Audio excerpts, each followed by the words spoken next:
Oke,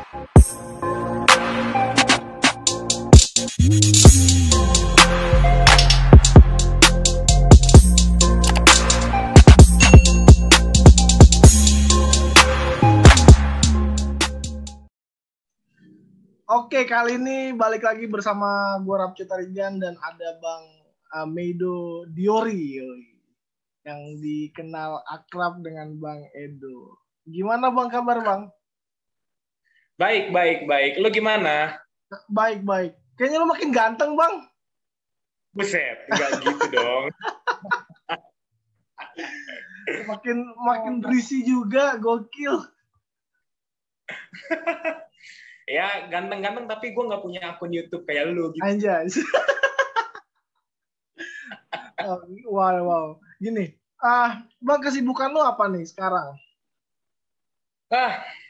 Gua lagi pelayanan aja sih sekarang. Proses untuk ke kependetaan gitu ya di salah satu Tangerang gitu. Di Tangerang? Gitu. Di Tangerang. GKJ mana? Namanya ada GKJ Bumi Indah. Itu mah deket banget anjir dari rumah gua. Lu di mana sih? Di Kuta Bumi. Bumi Indah. Kuta Bumi? Iya, yang turunan kan? Gokil. Kita tetap. Oh iya. Iya. Wah, gokil. Parah. Nggak pernah ngopi bareng nih. Astaga. Ini ngopi bareng kita. Fix abis ini ya? sih. Gila banget itu dari rumah gua. Oke, tetangga lah kita. Iya. Bang, ntar abis ini kita. Abis ini ngopi lah ya. Bang, tapi gini Bang. Lu kan memutuskan untuk jadi pendeta, tapi sebelum itu pasti sekolah teologi kan?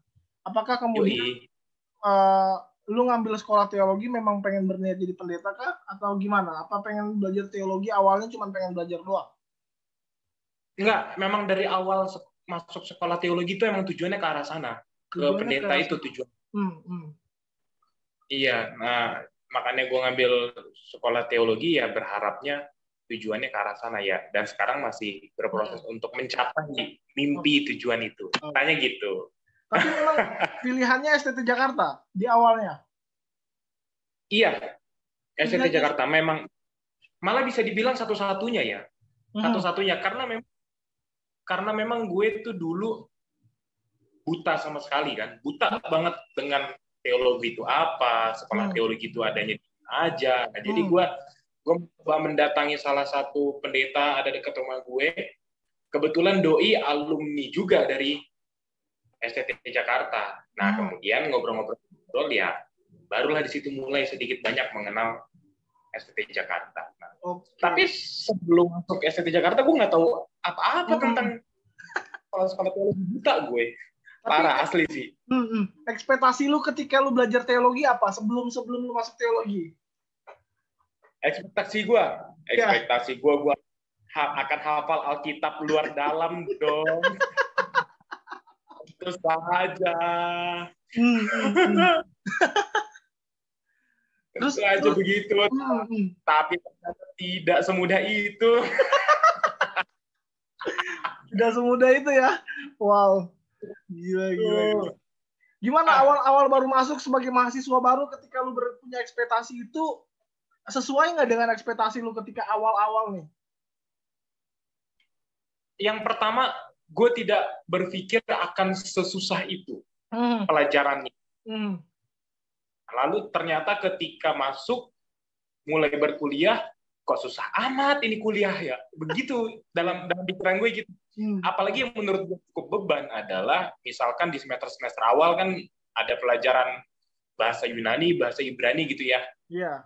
Nah, sementara gue orangnya nggak terlalu suka belajar bahasa yang huruf-hurufnya aneh-aneh gitu. Kayak bahasa Mandarin, Jepang kan hurufnya aneh-aneh ya. Iya.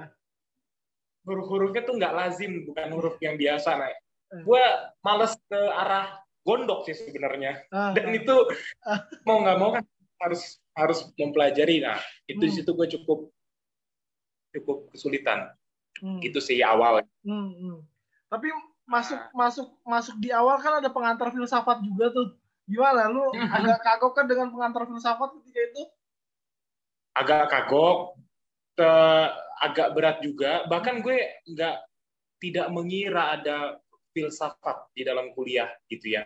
Intinya karena gue anak SMA yang baru lulus, terus masih unyu-unyu begitulah masih masuk baru anak kuliahan. Pikiran gue adalah gue belajar Alkitab setiap hari.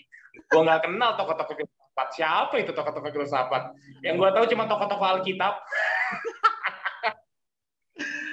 ternyata ketika masuk berbeda ya. Ketemu bahasa Ibrani itu kayaknya gila banget ya. Berbeda banget, susah. Asli. Menurut gue sih susah. Tapi ya seru, menyenangkan. Masuk musik gereja gimana? Musik gereja? Musik gereja gue enjoy. Musik gereja enjoy.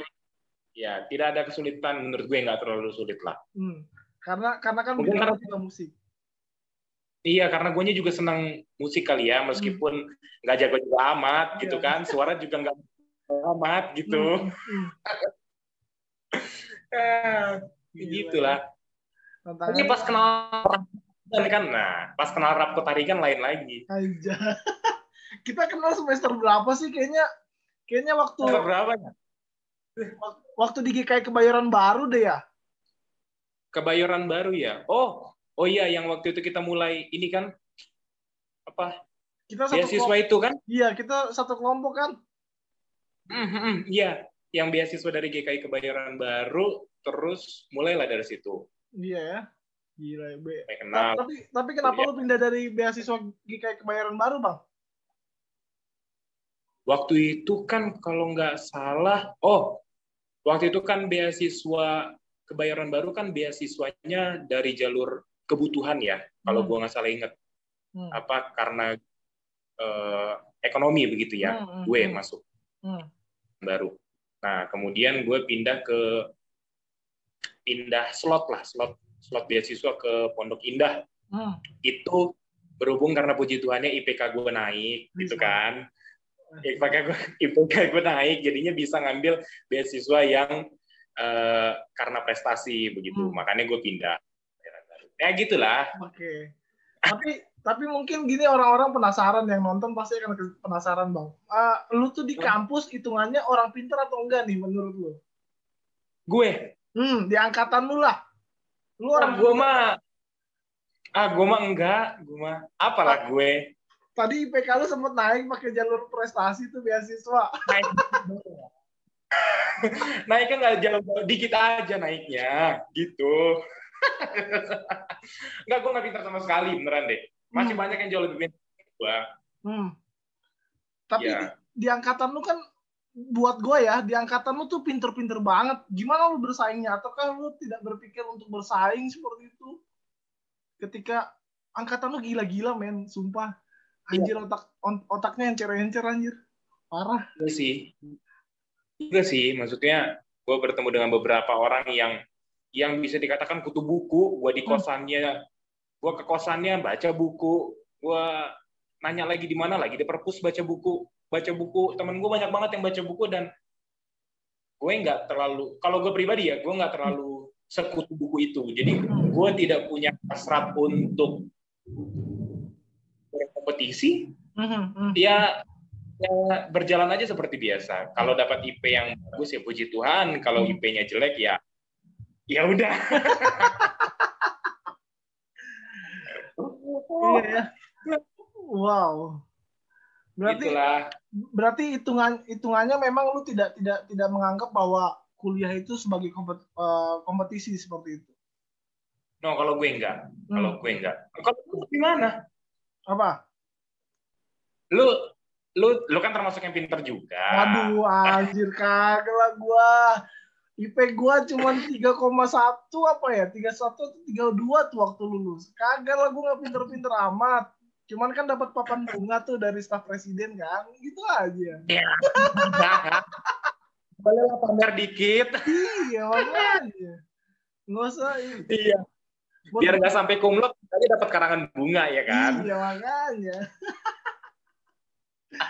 makanya buat gua ya itu pilihan orang sih, pilihan orang untuk memutuskan untuk mau cum laude atau tidak seperti itu. Tapi buat gua ya yang terpenting ketika kuliah adalah prosesnya seperti itu. Bagaimana lu dari awal, dari yang belum kenal sampai yang udah kenal seperti itu. Proses pertemanannya juga kan menjadi hal yang menarik seperti itu.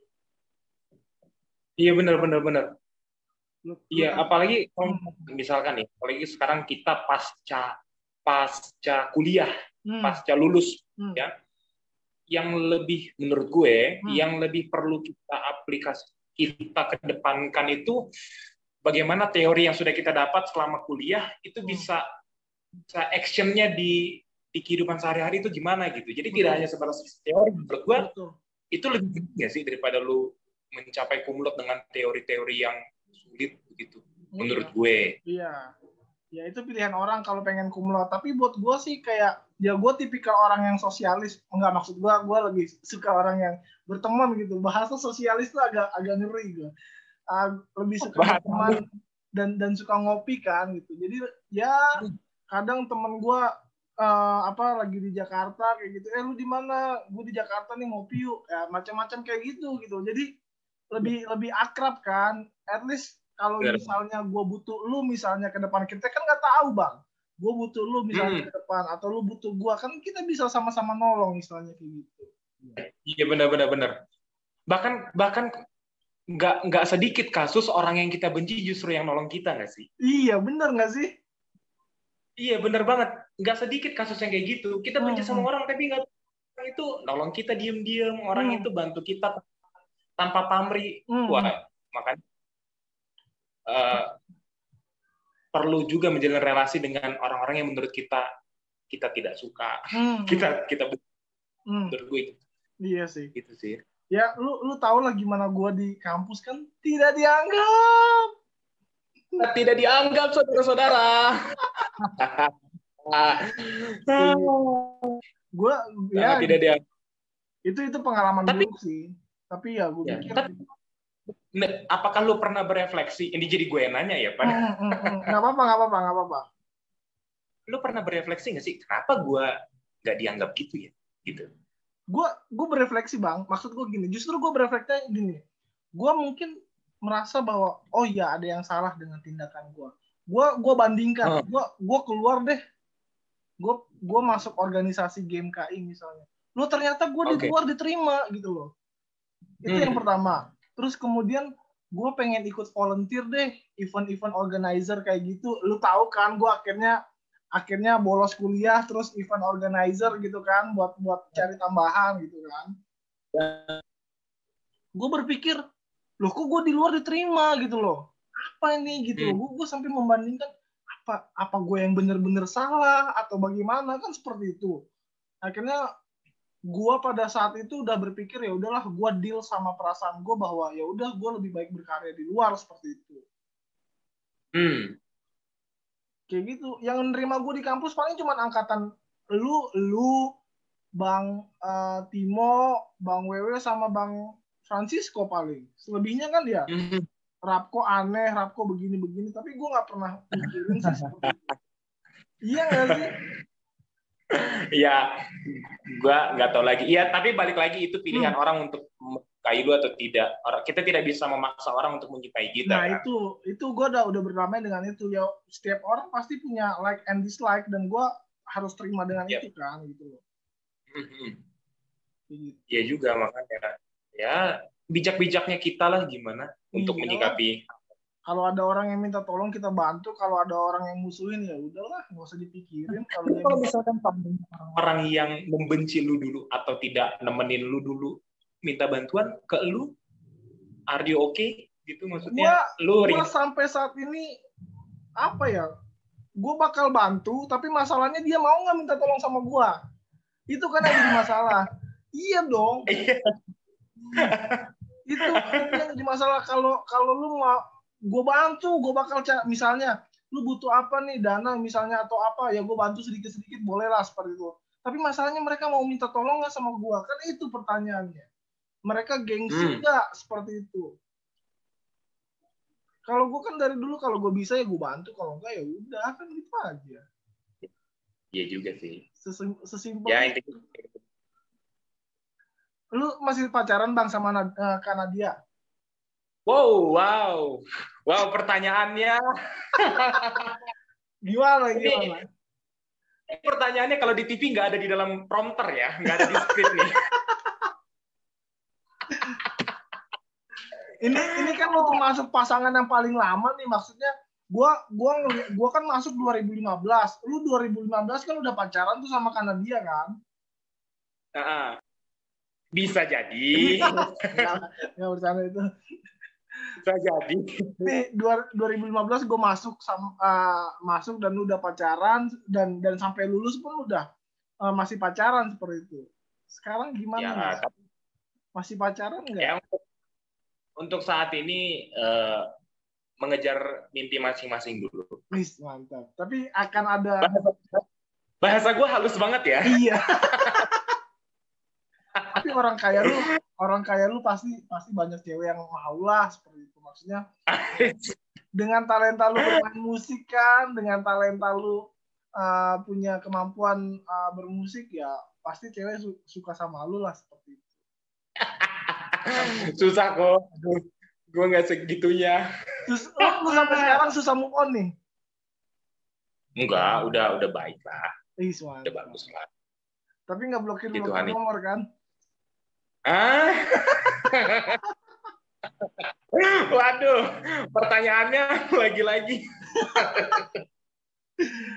Tapi apa yang lu bisa pelajari Bang dari lu menjalin relasi dan menjaga hati seseorang seperti itu? Susah nggak sih untuk menjaga hati seseorang seperti itu dalam prosesnya?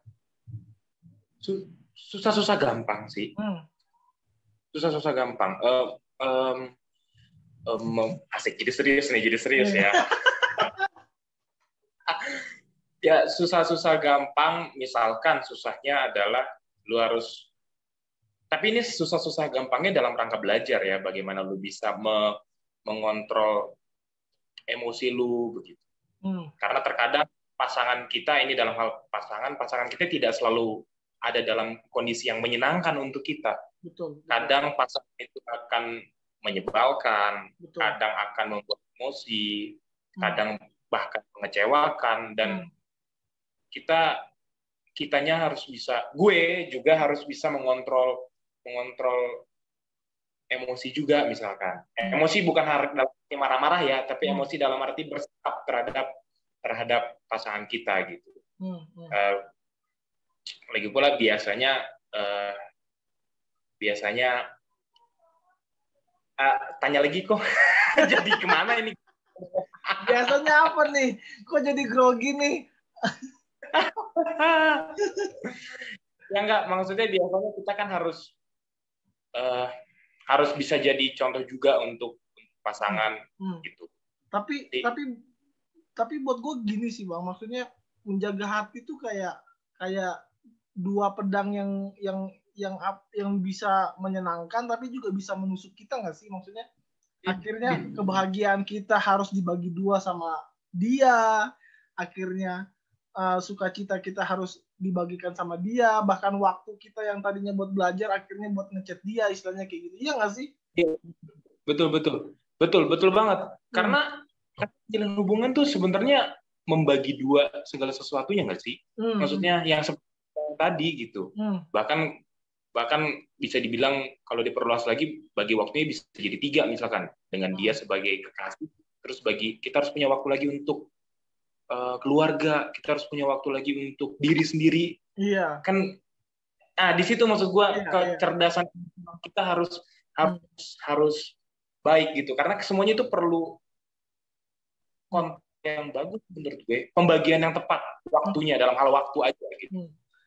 Tapi buat gue gini Bang, kan stigmanya adalah ketika berpacaran lu nggak akan fokus buat kuliah. Apakah stigma ini kemudian berlaku buat lu ketika lu menjalani hubungan kemarin? Iya, berlaku. Karena cukup apa ya gue bilangnya, cukup keteter. Bisa juga dibilang keteter. Karena di awal-awalnya, karena pacaran begitu, di awal-awal kuliah gue juga agak jatuh bangun dalam hal IP ya, dalam hal IPK gue lumayan anjlok gitu, karena gue tidak menyalahkan relasi gue berhubungan dengan pacar gue, tapi gue berefleksi, oh berarti gue belum mampu mengontrol dan memanage diri gue dengan baik bagi waktu antara kapan pacaran, kapan belajar, kapan dengan teman. Ya itu yang perlu gue, yang itu hasil refleksi gue sih. Gitu.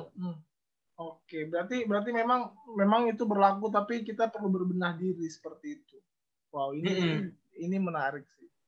Lalu kemudian gini, selama kuliah lu pernah merasa khawatir nggak? Khawatir lu nggak akan lulus, khawatir lu mungkin akan telat waktu wisudanya atau gimana, Bang? Pernah nggak lu berpikir seperti itu ketika kuliah? Gue pas kuliah tidak pernah terpikir seperti itu, jujur sih. Tapi gue karena gue berpikiran gue harus lulus on time gitu kan. Dari awal, karena memang faktor gue mikirin orang tua juga, faktor ekonomi. Kalau gue lama-lama kampus, ekonomi untuk keluarga gue gimana? Nanti kan gue juga akan bayarin orang tua mulu. Mau berapa tahun lu kuliah dibayarin mulu sama orang tua? Nah nanti itu kan jadi beban keluarga lagi. Kalau gue mikirnya gitu, jadi gue harus, itu trigger gue untuk terus on time lulus, harus on time lulus gitu. Tapi kata orang, Bang, kalau bisa tahun depan kenapa harus tahun ini, kan begitu. Iya, kan ada orang-orang yang bilang gitu ya. Apa kalau bisa tahun depan, kalau bisa nanti kenapa harus sekarang? Tapi ada juga orang-orang yang bilang kalau bisa sekarang kenapa harus nanti gitu. Nah, gue entah ada di kubu yang mana, tapi gue jalan yang lurus-lurus aja lah. Kalau gue tipikal orangnya gitu. Gue kayak lu aja, kok yang penting lulus gitu. Iya, yang penting lulus lah, nggak usah terlalu mikirin IP lah. Yang IP tinggi juga masih nganggur, Udahlah, baik-baik sekolah, nggak banyak tingkah, baik-baik kuliah, nggak banyak tingkah, udah lulus, kerjain tugas, lulus, udah gitu. Iya ya, gue ngerasanya kayak gitu juga sih. Lalu ketika lu masuk ke teologi, lu rekomendasi dari gereja GKJ kah? Enggak, gue dari HKBP tadinya. Gue kan orang Batak ya, Bos. Oh, lu orang Batak. Tapi kenapa nih lu pindah nih ke GKJ ya? Iya. Ya makanya sekarang gue kan ya bisa dikatakan pindah lah ya ke GKJ, Gereja Kristen Jawa. Nah, jadi ya ada beberapa hal yang membuat gue mengambil keputusan ini gitu. Ya mungkin apa ya, bisa nggak ya gue sharing di sini? Mungkin salah satu aja gitu. Salah satu yang gue sharing di sini mungkin GKJ itu lebih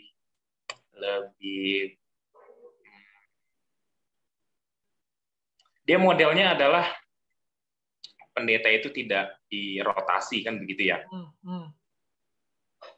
Sementara kalau di gereja gue sebelumnya di HKBP, pendeta itu selalu nomaden gitu, pindah-pindah.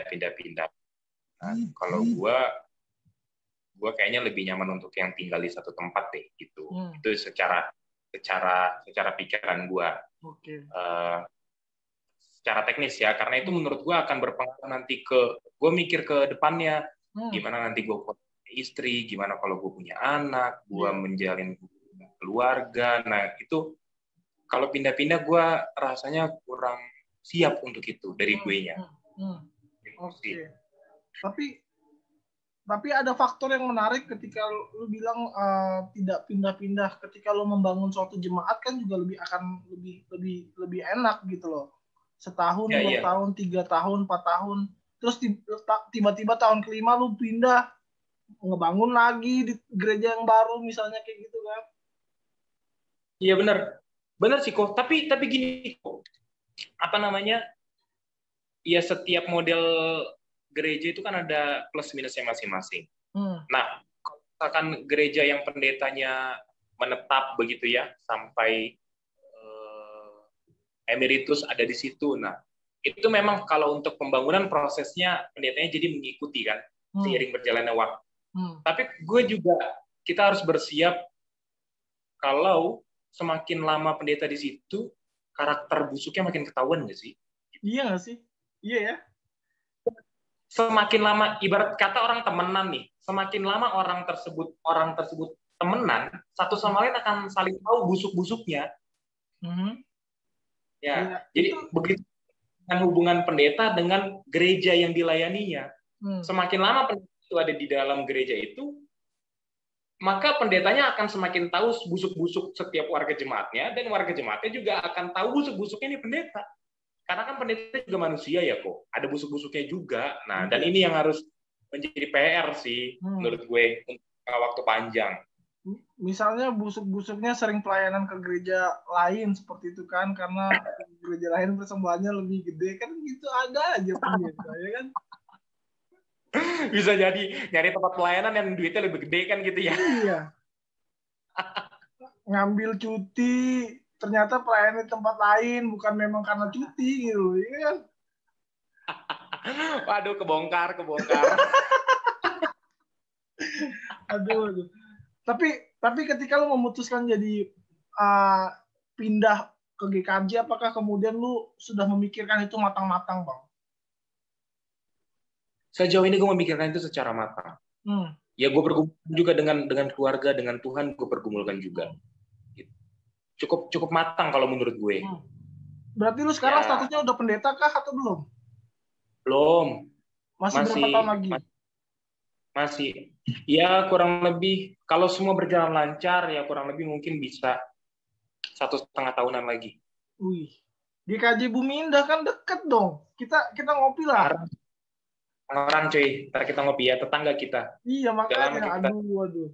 Lu tetangga. Di sini dari Februari, boy. Dari Februari ya. 2020? Enggak, 2021 baru gue masuk di sini. Oh, lu baru pindah ke sini? Baru masuk, iya. Lu gimana? Lu jadi guru enjoy? Gue enjoy banget jadi guru, sumpah. Gue bisa mendengar pemikiran anak-anak murid gue soal satu topik seperti itu, dan belajar agama kan gue tidak bisa memaksakan. Misalnya gini, ada gue contoh belajar soal. Sorry sebentar. Ini lu SMP, SMA atau? Gue ngajar kelas 6 sampai kelas 12. Oke, range-nya jauh ya. Oke, lanjut. Range-nya jauh, jadi kalau ada satu hari tuh gue ngajar kelas 12, terus kelas 6 itu udah gue pusing. Ngomong sama anak kelas 6 tuh bahasanya lebih diperhalus seperti itu. Iya. Makanya kan ada di materi kelas 6 tuh soal bersyukur. Gue coba bedah teks Ayub, job 1 and job 2. Gue coba karena gue pikir kelas 6 udah bisa diajak berpikir dan tarafnya juga udah beda kan. Gue di sekolah internasional seperti itu, kecuali sekolah negeri mungkin gue nggak ini kan. Nah, gue coba buka kitab Ayub pertama dan kedua, gue suruh anak-anak baca. Simpel aja gue bilang kayak gini, kalau kalian jadi Ayub, bisa nggak kalian bersyukur? Can you still be grateful if you are in job position? Gue bilang. Terus pasti anak-anak akan ngerespon, dan bener anak-anak ngerespon itu kelas 6. Pak, bagaimana caranya kita bersyukur kita sudah kehilangan semuanya?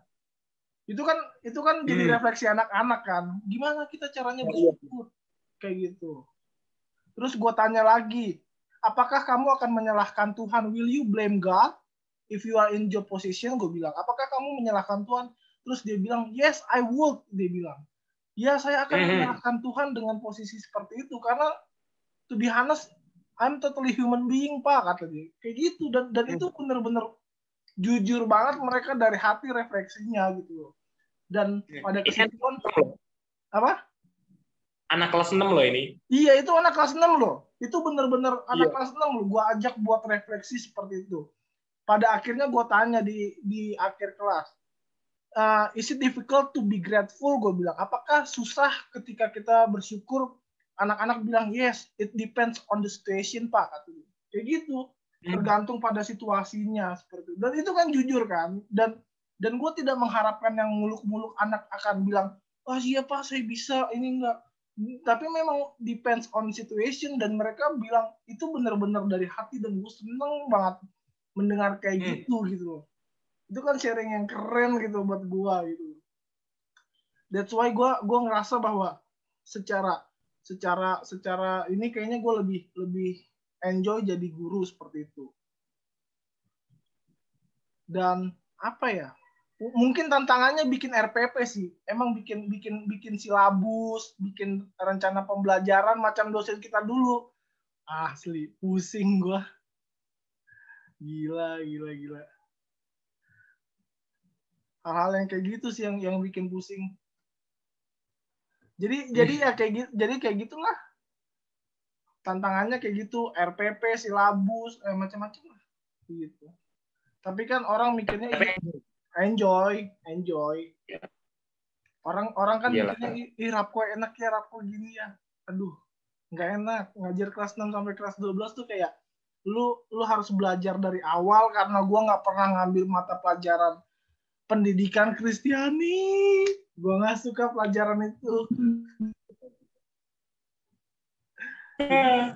Ya, orang selalu melihat kita enak ya, si Rapko, enak ya si Edo. Tapi orang lain tidak pernah tahu apa yang perjuangan kita telah lakukan sehingga kita bisa dikatakan enak ya si Rapko gini, enak ya si Edo gini gitu. Iya. Tapi itu buat kita juga loh. Kita juga seringkali memandang lain gitu. Nggak terkecuali lu dan nggak terkecuali gue. Iya nggak?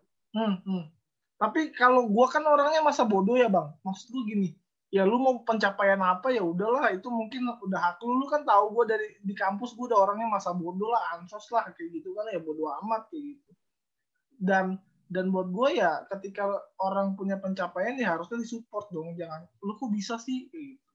Asli ya. Ada beberapa temen di angkatan gue bilang, kok lu bisa sih keterima di sekolah internasional. Asli dia ngomong kayak gitu depan gue langsung. Maksud gue, lu kayak ngeraguin kemampuan gue anjir kayak gitu. Iya gak sih? Astaga. Dan iya, lu kan ini apa namanya, kuda hitam ya? Istilahnya bener kan kuda hitam? Kuda hitam, underdog. Iya kan, underdog kan? Iya. Istilahnya bener gitu kan. Dan ketika gue wisuda dapat karangan bunga dari kantor staf presiden, kan orang semua kaget ya. Anjir sih Rapko.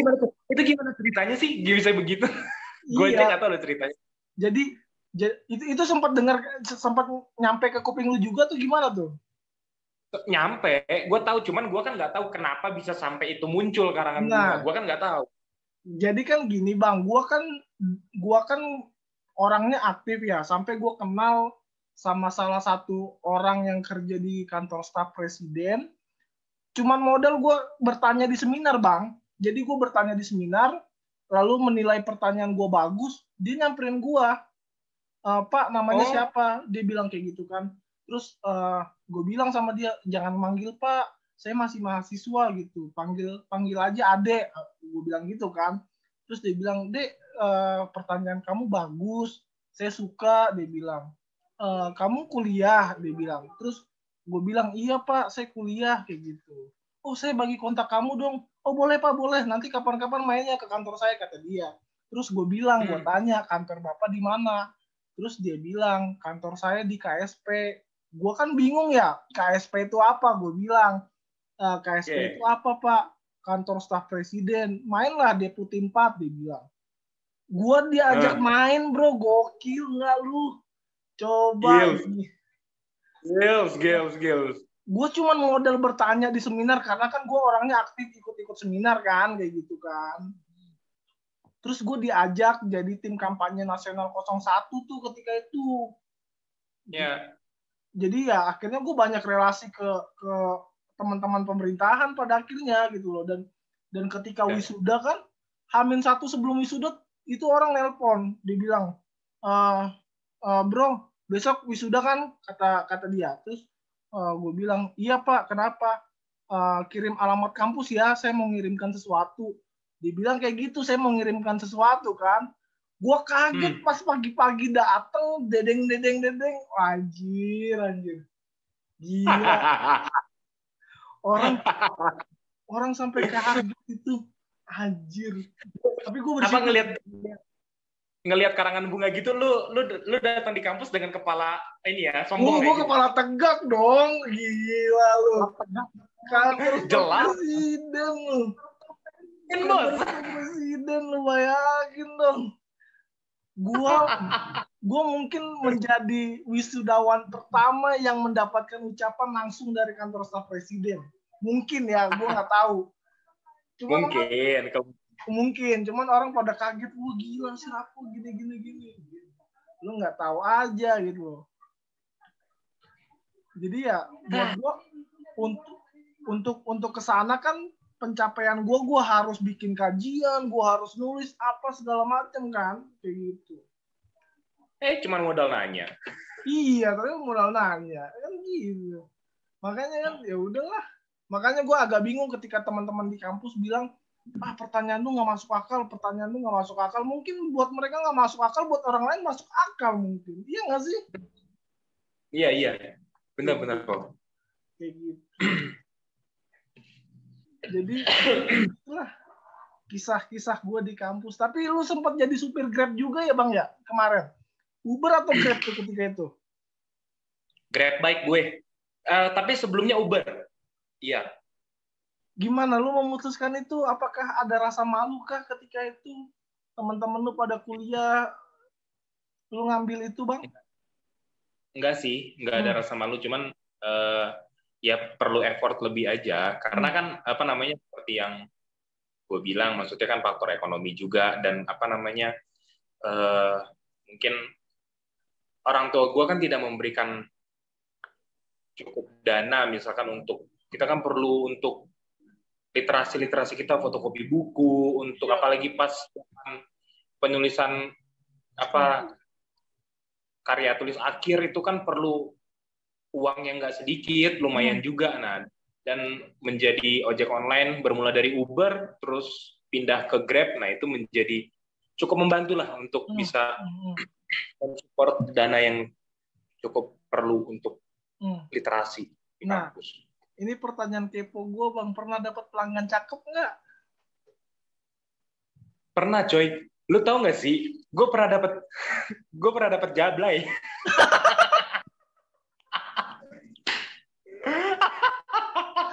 Serius. Gue dapat ini wanita malam ya, bilanglah wanita malam. Gue pernah dapat wanita malam, itu wanita cewek malam itu gue jemput dari hotel depan kampus. Hotel Mega depan kampus ke hotel yang lain di daerah Tebet. Anjir.